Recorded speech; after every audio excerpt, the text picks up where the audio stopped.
Thank you so much, Cynthia. I'm glad to be here, and I do know it is the last session. We'll try and keep it exciting for you to talk about crime analysis and how it might be beneficial to you.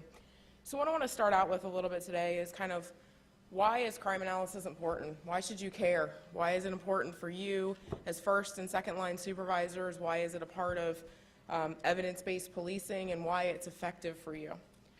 What is crime analysis? This is a myth that's going on all over the country right now, what it actually is and what people are doing as part of crime analysis. So we're going to talk about those differences as well. What does it mean for patrol operations? Patrol is a very large part of every police department and sheriff's department as well in a lot of senses. So what is it? How does crime analysis help patrol operations? And then how does it translate to the investigative effort and the specialized units that may be within your department as well? How does it help resource allocation? This is a big deal with budgets and manpower and big issues that are out there today facing almost every department. So how does it maximize resource allocation? And then finally, what makes it successful? More importantly, how do you fit into the success of crime analysis as well? So crime and intelligence analysis have been buzzwords in policing for quite a while now. And really what this is about is trying to get you to understand why you should invest in crime analysis and what it actually is. So just from a definition standpoint, crime analysis is considered to be the systematic study of crime and disorder. It's related to police-related issues, things that are socio-demographic, spatial, temporal, and basically in the hopes of assisting you in criminal apprehension, crime and disorder, crime prevention, and then again that notion we've heard all day today, evaluation. How do you assess what you've actually done? So this, from a definition standpoint, is what crime analysis aims to do. When you look at intelligence analysis is known to be information that's compiled, analyzed, and/or disseminated in an effort to anticipate, prevent, or monitor criminal activity. Well, many of you in the room are probably saying to yourself, these two definitions are very similar. And they are. They're the use of data to make good decisions and compiling in ways to do types of enforcement and types of law enforcement activities. Recently, Dr. John Eck and Dr. Ron Clark kind of cleared this message up a little bit, really talking about the fact that intelligence analysis is really a subset of crime analysis. It's really about offenders. So at the end of the day, really the terminology is crime and intelligence analysis, or crime analysis generally speaking. So these two things go hand in hand. So if in your organizations you hear of intelligence analysts and crime analysts, at the end of the day they're doing the same thing in the same way. But crime analysis is really instrumental in many of the policing strategies you've heard about today, people talking about evidence-based policing and how it fits into that. Intelligence-led policing, problem-oriented policing, CompStat, and even what we're now hearing as predictive analysis or predictive policing. In essence, it's really the crime analysis is the use of data as a catalyst and a transformative process for decision making. If you think about any decision that you make, for example, any decision that you have to make, many times you find that those decisions are made with your family involved, your spouse, your children, other family factors, things that you have to do. Well, in police work, we have the same type of situation. We have a lot of things that influence decision makers, some of them first, second line supervisors, and some commanders of organizations or head of organizations. Some of those include public opinion, what the public thinks of us. Also talking about police legitimacy today as well. The media. How many organizations are run by something that is put in an article in the newspaper or something that is ran in a particular neighborhood magazine, for example? So those are decision-making influences. Politicians. Police chiefs, executors of police agencies have this element to embrace, whether it be city managers or elected officials that are part of their decision-making. Other police agencies. Renee talked earlier a little bit about the fact that police agencies tend to hear what someone else is doing and then start using it, whether or not it's successful or not, but they just start using it. I call that the beg, borrow, and steal of policing strategies that we do. And police work is famous for that. We've taken strategies all over and applied them in jurisdictions that have not had the best success as well. Crime and intelligence analysis. In some organizations, crime and intelligence analysis is a way of making good decisions. Other government agencies, maybe other departments in your city, code enforcement, nuisance abatement, where they tell you you should go, where there are problems.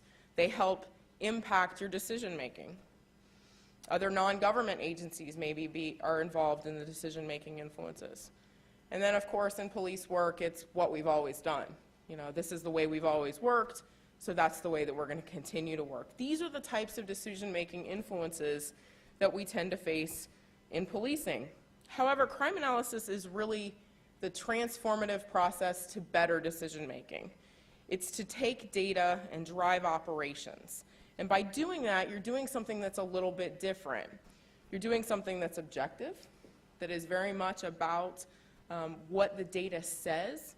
You're doing something that is progressive.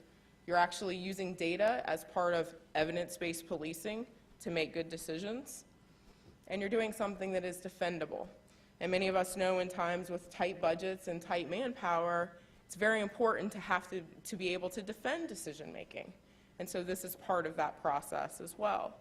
What ultimately should be happening with crime analysis as a key part of the agency strategy, especially if you're looking at evidence-based policing, is that crime analysis should become the key factor in decision-making. It should be a very large part of the way your organization operates and what it should do.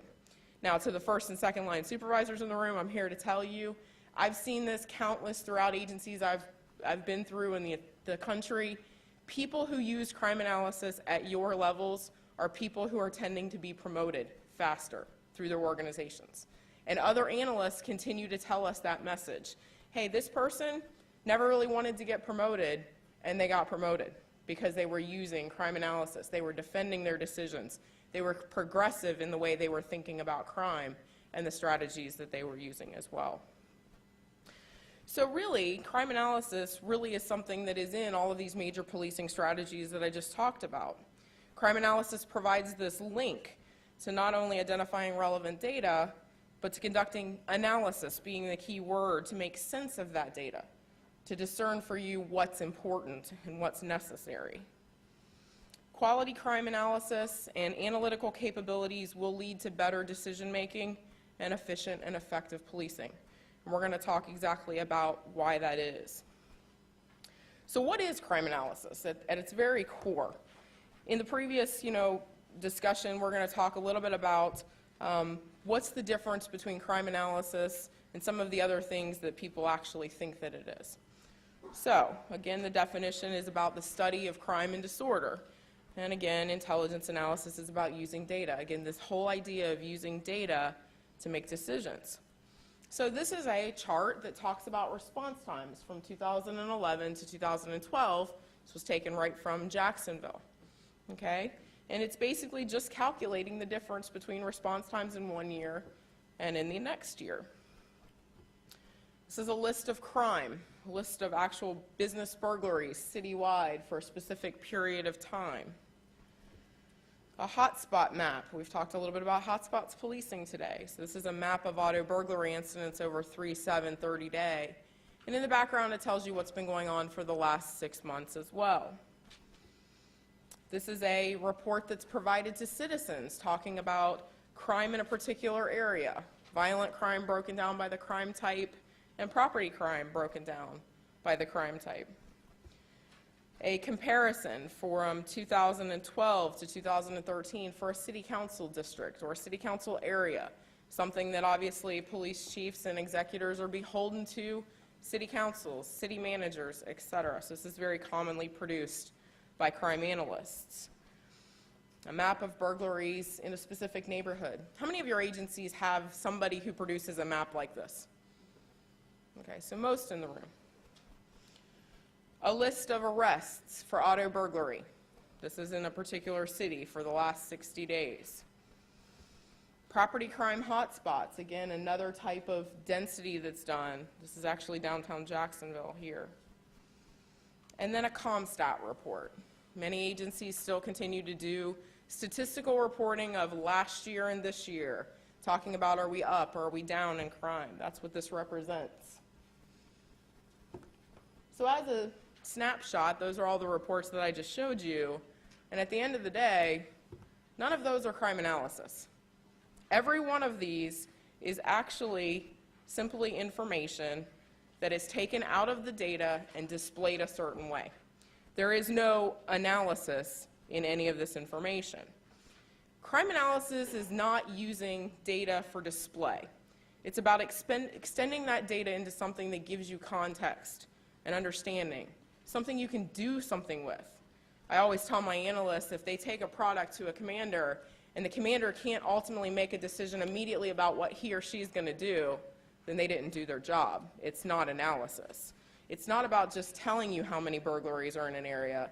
It's about the relevant context behind all of that. And analysts should be viewed as consultants that are objective, that provide value, that provide you, as I just mentioned, that actionable intelligence as well. So the important part of crime analysis is that traditional data systems can do a bunch of different things. So in your jurisdictions, can you go into your RMS system or ask somebody to produce a list of people who have a nickname of JoJo? How many of you can do something like that currently? Okay. The next one is suspects with a crown tattoo or a specific type of tattoo. Most systems can produce that type of list. Other types of lists that I even showed you are that suspects who live in the Garden Grove neighborhood or any neighborhood in your jurisdiction as well. But what actually happens with analysts is the combination of those things, the ability to correlate very disparate data in a lot of different places to give you the suspect who has the nickname JoJo, who has the crown tattoo, and either lives in, been arrested in, or committed in the Garden Grove neighborhood in the past, and relative associates to that neighborhood. That's what analysis is really about. It's about making sure that that information is coming together. Additionally, it's about extending this information to identify suspects, their associates, the associates who may have visited that person in jail previously, the associates' vehicles, and the associates' phone numbers, for example. It's about taking this little tiny piece of information and extending it out from not only a person to now a group or a set of individuals as well. And it's about conducting deeper and extending searching. This is an example of a report that's done for CompStat that is not a traditional are we up or are we down. This particular report is actually telling us what is the norm and are we above or below that norm, and what does that tell us about a particular crime type as well. So even with your traditional CompStat reports, analysis is about extending it out into something that's more meaningful to you, not just simply telling you are you up or down in crime. It's what is important and what are the types of areas that you may need as well to continue moving forward. So overall, those are the types of things about what crime analysis is. But what I really want to do is focus on how it is important in patrol operations as well as in investigative areas. So in this particular idea, if you think about patrol operations, it represents a large portion of our agencies. Okay? It represents a large portion of what is done in police agencies today. So I'm going to give you kind of an idea here. Most of the time, calls for service associated with police operations are nuisance related, a lot of times. So your officer or your deputy is basically responding to a particular location, a convenience store, and they determine that an individual is loitering outside of the convenience store. That person goes and they make contact with that individual, and they maybe clear the call out and go about their way. Well, 6 hours later, another officer, another deputy, maybe who doesn't even work for you but works for someone else, is dispatched to a grocery store for someone who is loitering. And oh, this person is also taking pictures of the officers and videoing what they're actually doing when they come up to the grocery store. Would either one of these be connected to one another in your systems? Would anybody know that these are the same people and that these calls are related to one another? Would anybody have that they're connected to one another in their systems? Would anybody know? Okay. Well, the idea here is that analysts, using that limited information, the date, the time, the location, the person,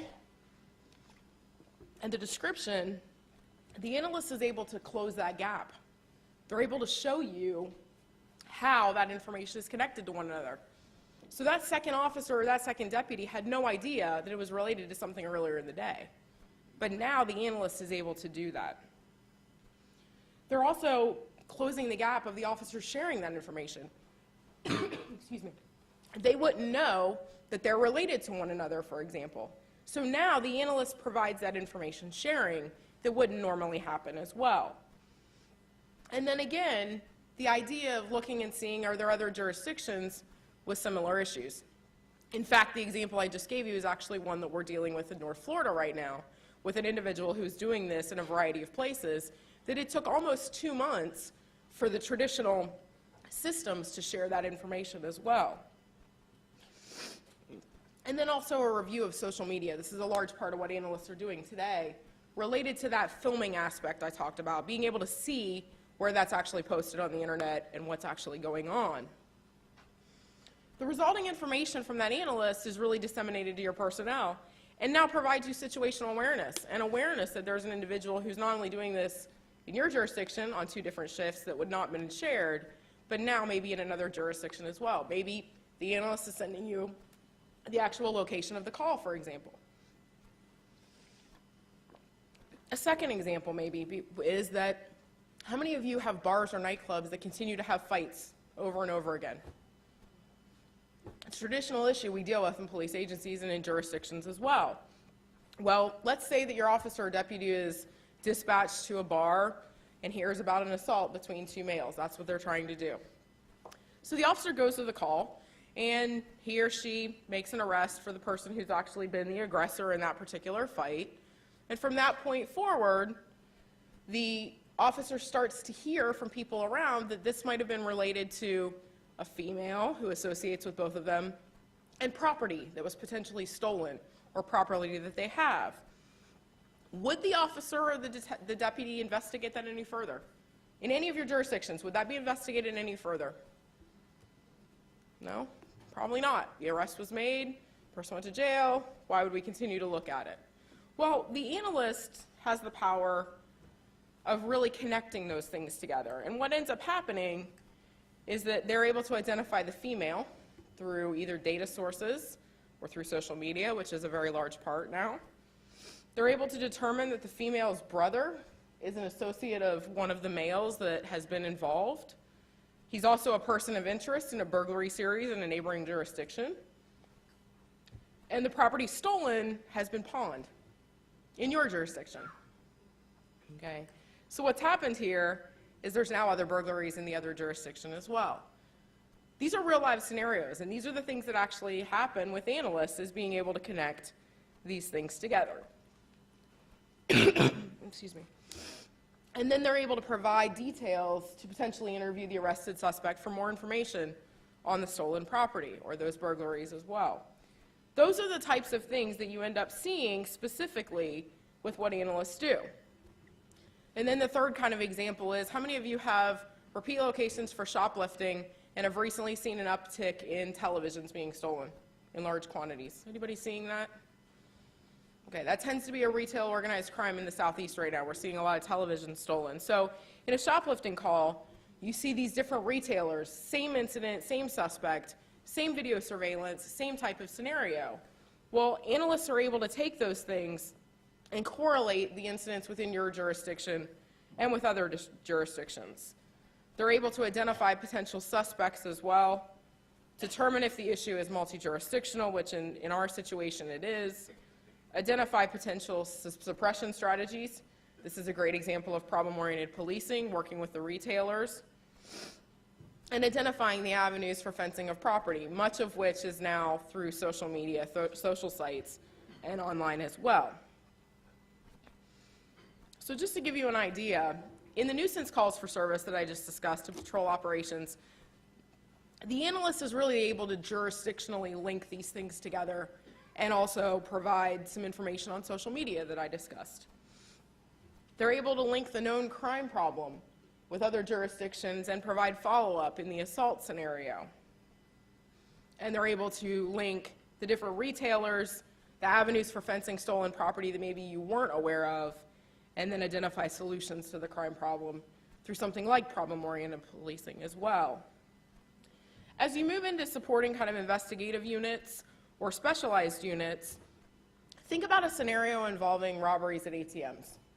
Okay, this is a very common one that tends to happen. You do have a lot of investigative follow-up on this. So an officer's dispatched to a robbery that occurs at an ATM. And in that particular case, your detective or even the initial officer will pull video associated to the ATM. And then they will go from there and work with an investigator to try and get further information. Let's say in that particular case, there's just a little bit of suspect information. What ends up happening is the detective is working that particular case, but the analyst also sees a burglary case that has a very similar suspect description. And it's just enough. It's just enough to connect those two cases together. Most organizations would not have those correlated by one another. They would not know that that burglary case is related to that robbery case with that limited amount of suspect description. And so what happens is the analyst is really able to look at a potential list of suspects based on the description and the criminal activity. They're able to begin to connect to similar incidents that have happened elsewhere, like that second burglary incident. And in the process of all of this, the analyst identifies a suspect who's a known gang member. In Florida, that tends to have a little bit of a different spin to it. From this information, the analyst connects the individual to the gang and the associations of the gang, able to identify another robbery that's done by the same group of individuals, and then review incidents from similar gang members. What you're starting to get is a criminal enterprise here. Something that started out as one case, one officer, one detective was working, has now become to a larger organization. What happens at that part is that the analyst continues to support the different types of data, things like the different gang members they're looking into, nicknames, tattoos, phone numbers, vehicles, jail visitation, who's visiting each other, why is this individual's girlfriend visiting the target of the investigation, jail phone calls, and then commissary account information. All of this is data that's accessible, usable, and possible. And so what you're doing is connecting these things through traditional law enforcement data. But more importantly, analysts are able to go out and look at the social media aspect of data as well, which is starting to give us a deeper understanding of how people are related to one another when they're not stopped together, when they're never showing up in a police report together, but are associated to one another. So what ends up happening in these cases is you're linking to organizations. And these are very common link associations. This is actually an investigation we did work about 6 months ago. But these are the types of link analysis charts that mean something. Every line on here has a value. Every person on here is part of that enterprise. It's about taking that one incident and making it part of something bigger that actually is connected. Not making connections that aren't there, but showing connections that are there. Additionally, you start getting timelines, connecting the different types of crime, the different types of people who are associated together as well. And in support of specialized units, these link analysis charts are expanded into things like very deep narcotics investigations. In Jacksonville in January of last year, we actually started doing very detailed narcotics investigations. And we have analysts who are embedded with all sets of our narcotics teams, both from our street level dealing all the way to our big deal multi-jurisdictional narcotics investigations. And this is the type of work that they're doing. They're connecting multiple jurisdictions, multiple people, multiple criminal enterprises together. They're able to integrate mapping techniques for cell phone data into the larger picture. How many of you have recently had to get subpoena information for cell phone carriers or mapping of cell phone data? Has anybody done that recently? It's a headache. It's one of the biggest things that's going on right now is mapping that data together and making it accurate for prosecution as well. So this is a larger part of what's being done by analysts. Investigating the content of jail phone calls and jail visitation. How many of you have access to the actual jail phone calls, listening to the people back and forth? How many of you actually have any type of video visitation? Okay, a few. So these two elements are huge right now. I have an analyst who sits most of the day with headphones in, and we know when to bother her and when to not because she's listening to jail phone calls and she's watching visitations at various times of people who are known targets. She's able to connect individuals. A few months ago, she was able to take information obtained from a jail phone call and send an officer into our correctional facility to a water fountain and recover a phone that was in the water fountain based on the call. What we were able to do from that call was corroborated on a post that was made to Twitter off of that phone, which they forgot they geotagged in the jail. So, sorry for them, but nevertheless, the phone was supposed to be there for a few weeks. It was there for 1 day. Providing clues for efficient and effective interviewing. All the way back to when I was an analyst many years ago, we actually would take information we obtained through the data and we would text it to detectives during our interviews. We would get them to ask certain questions based on the data that we saw. That process is still in place for us. Our analysts are able to take information very quickly and get the investigators to ask the right questions at the right time.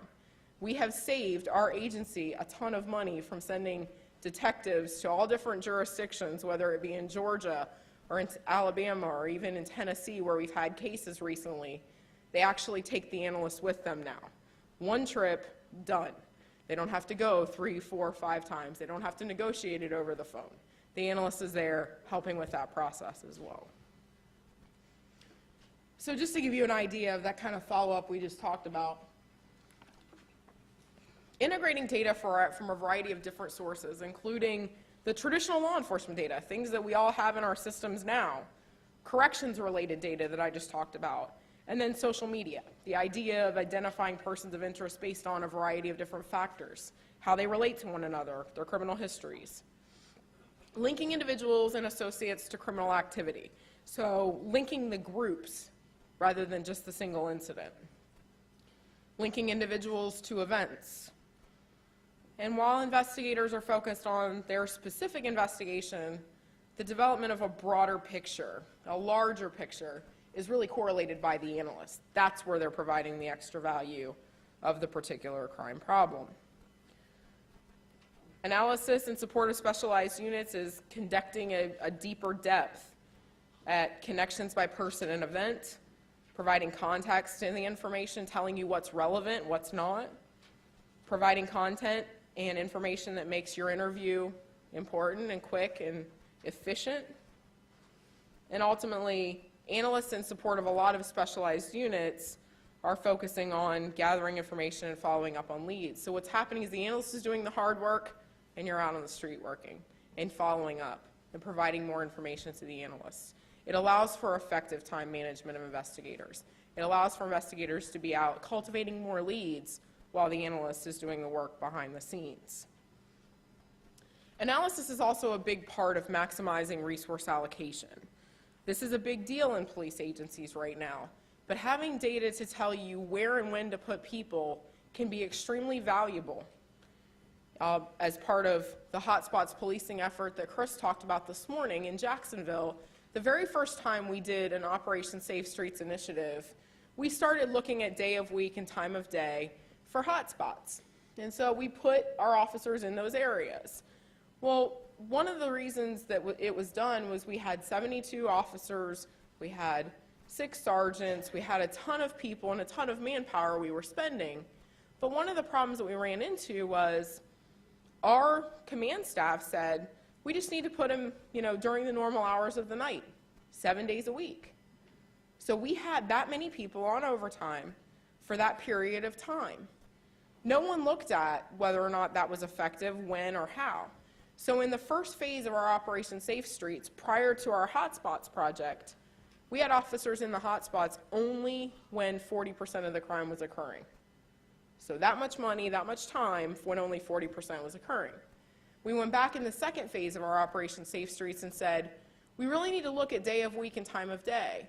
And we actually set a threshold the second time around to make sure that we had officers in those areas when 80% of the crime was occurring. We were able to reduce our staffing by about 40 people. And we weren't deploying 7 days, we were deploying 4 days. So that's how easily you can take what you traditionally do, 72 officers and 6 sergeants and 7 days a week, to something that's much more effective. When it comes to overtime funds, you're able to reduce the amount of funding that's used as well, which is a huge a huge piece of the puzzle. So in a lot of departments, many of you are dealing with these issues.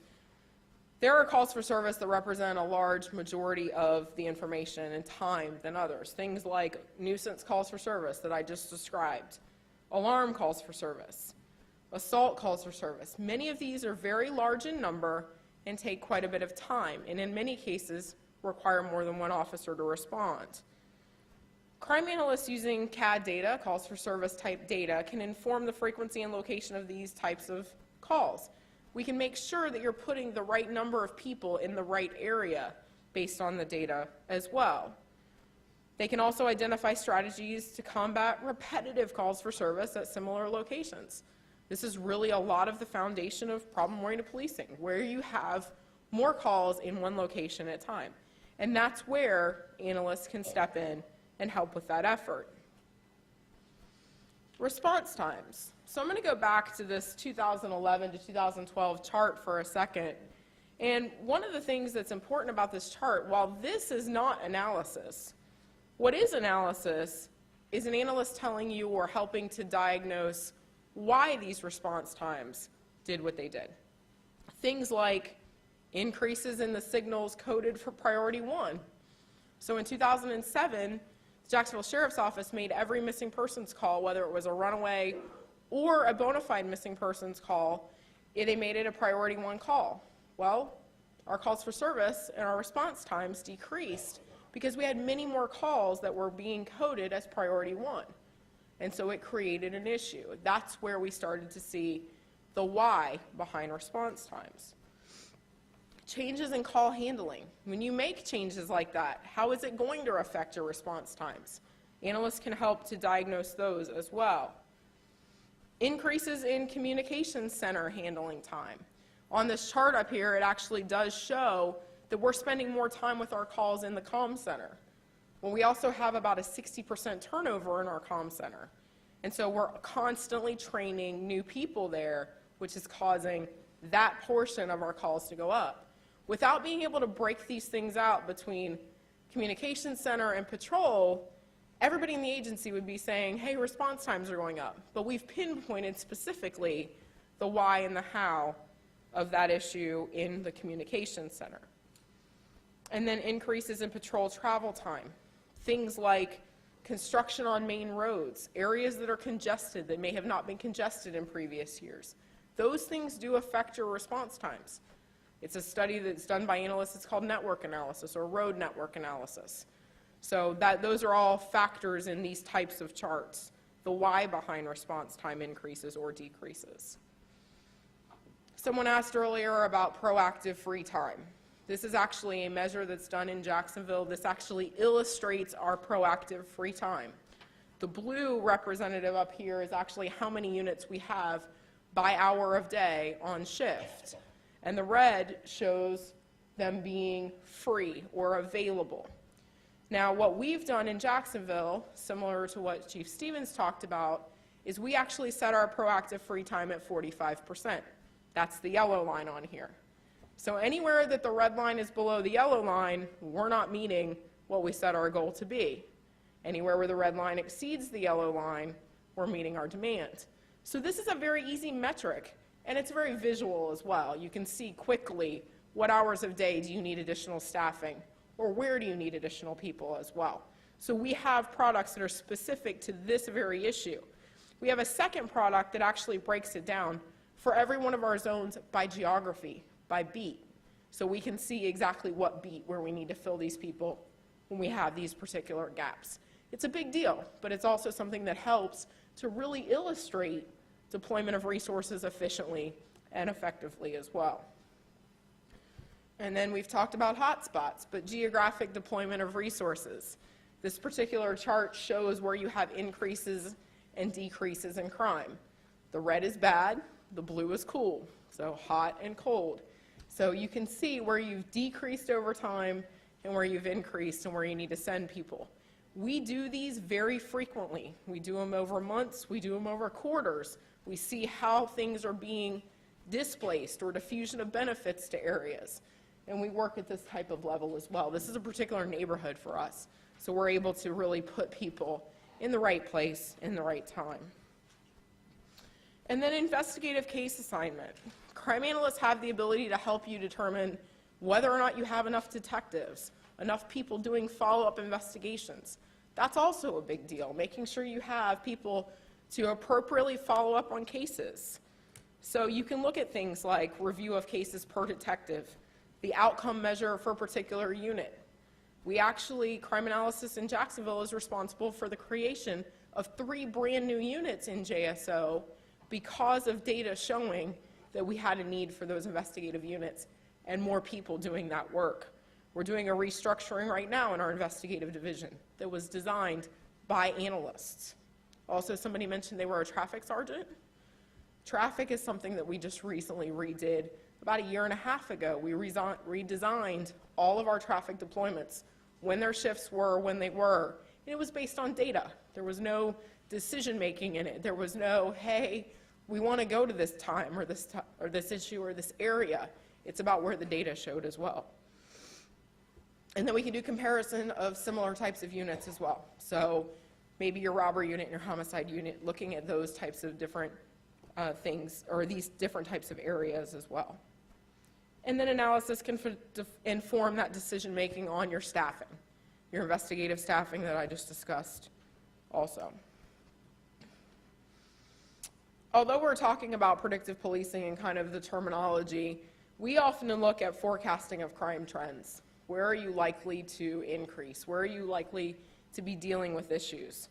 So this is a chart that was actually created to forecast crime for 2012 based on numbers of 2011 and what we saw. Now, as I just discussed about CompStat reporting, this in and of itself is not an analysis product. But what is being able to see that increases in grand theft here is related to metal theft, scrap metal increases, copper-related increases, etc. Forecasting the increase of carjacking, the improvements in automobile technology, the decline that we've seen in auto theft over the last few years, being able to put a context behind and seeing what these numbers represent. And then identification for adjustment of investigative personnel or a variety of subject matter experts. How do we collapse these different crime categories together? Maybe we go from having burglary units and auto theft units to having property crime detectives, or vice versa, a property crime unit that's now disseminated and broken out into other areas as well. So maximizing resource is really about deploying resources to the highest problems for calls for service by time and location, and really making sure it's the day of week and time of day. Ensuring that investigative functions are staffed appropriately for maximum benefit, getting the gain from where your data is showing as well. Adjusting agencies' resources to new and emerging crime problems, where you're likely to see increases in crime. Crime analysis provide all of the above to ensure that you are working effectively and efficiently, really from a standpoint of time and resources. So what makes crime analysis successful? Many of you in the room have probably no input in the crime analysis unit at all. But where do you fit into it? How do we make sure that crime analysis can be successful in your organization? The biggest one that you have the most control over is quality reporting. An analyst will always tell you more information is better. Our IT staff come to me all the time, hey, we're getting ready to get rid of this data, or hey, are you sure you need cell phone numbers? Are you sure you need cell phone carriers? And my answer every time is, I want it all. And you're going to hear analysts say they want it all. The reason is that better information helps you ultimately, okay? About 6 months ago, we made a change to our records management system where we now ask cell phone carrier to the officer. So when they put a cell phone number in, they have to put the carrier. Well, our patrol officers have no idea why that's relevant, and they started leaving it blank. So we went back and we did a training and we said, no, you can't leave this field blank, because 3 weeks from now, that phone number is going to be involved in an investigation, and we want to know what carrier to go get the records from first. They just didn't know the impact that it could be. So quality reporting is important. More information, more data is important as well. Making sure that that displaying of data I showed, what's in your RMS system, a list of burglaries, a map of burglaries, a list of people arrested. Things that are already in your system, those should all be automated. Those should not be things that analysts are actually physically doing. They're not adding value. They're not analyzing as we want them to be. And again, they have to be analyzing the context, telling you, providing you deeper understanding and meaning. So analytical systems have to allow for quality information, speed, integration, and flexibility. Analysts have to be able to do these things very quickly and move from one system to another. The analytical products that you receive, and I challenge you to challenge your crime analyst at this. Make sure that they have value, that they tell you something that you don't already know, and that they allow you to make decisions from it, that it is 100% actionable intelligence. It should be more in a deeper context of the who, what, where, when, why, how is something going on. That's what analysis is really about. So I challenge you to go out and have them do that. Analysts should be viewed as consultants. They really don't have a stake in the particular problem. They're here to give you what the data shows. They're independent, objective, and dependable. You want to make sure that the information they provide you is quality, and that's what they're charged with doing as well. They should be the respected members of the team at all levels, at every level, whether it's at an officer or the executor of the organization. They're there to help you. That's what their function is. And most of them will want to do that as well. So they should be part of that team. In the organization, analysts should be part of the decision making. They should be central to the decision making, understanding that they are doing it for being defensible, to being progressive. And crime analysts should assist in the development of successful policing strategies. Crime analysts have a very large network across this country in a professional organization. Many of them have commonly reached out to other analysts across the country and said, we have this problem, what have you done to be successful? Many of us know what other people are doing that are successful. So invite them into the conversation. Bring them into the strategy and what you're trying to look at as well. And by doing all of these things, the organization becomes more efficient and more effective in terms of your administration, your resources, your operations, your day-to-day work that's being done in patrol and in follow-up investigations, and ultimately in crime fighting. Questions?